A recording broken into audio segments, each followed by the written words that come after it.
The Constitution also says in Article 1, Congress shall make no law respecting the establishment of religion. Yet you, sir, campaign as a Christian nationalist. Tell us what that means. First of all, I always ask people to define, well, what is Christian nationalist to you? So a lot of people say, well, it's theocracy. Well, I don't want a theocracy. I've never advocated for a theocracy. I go back to what our founder said. So George Washington said it's impossible to govern without God in the Bible, right? And what he was saying, John Adams said our Constitution is wholly inadequate except for a moral and religious people. Well, what they're saying the Judeo-Christian ethics are the foundations of our moral law.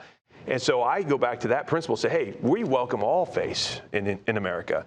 However, there has to be a moral lawgiver. And if it's not God, then who is it? Now, the First Amendment says, Congress shall establish no law respecting the establishment of religion. 13 of the first 13 state constitutions, you had to make a public declaration of faith in the Judeo-Christian principles to run for office. 9 of the 13, you had to make a public declaration of faith in Jesus Christ to run for office. So here, the same guys that wrote the U.S. Constitution, they wrote the state constitutions. They would be double speaking or they didn't mean what we now believe that separation of church and state means today. So what I go back to say, hey, we've got to come to some consensus.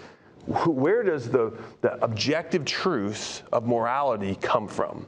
And that's what I'm saying. And if it's not God, then it means it's Donald Trump. And I don't want Donald Trump to be the moral lawgiver of our nation. Do you, Les? I didn't think so. I'm Pat. He's Les. I'm sorry. No, I don't want Donald Trump to even be president. Okay. I'm with you on that. And I don't want Nancy Pelosi to be the moral lawgiver, right? Mm-hmm. And Micah Beckwith would be a terrible moral lawgiver. The founders knew that, and they said, hey, that's why there's a God, and his name is not us, and we need to look to him. They mentioned God 4 times in the Declaration of Independence. The original state constitutions, Indiana's original constitution in 1851 said Negroes and mulattoes can't settle here. That's right.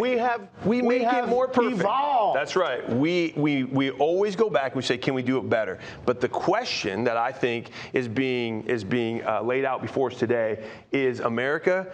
Who is the moral lawgiver, right? And I think you believe that to be God, except everybody has a different conception of God. Well.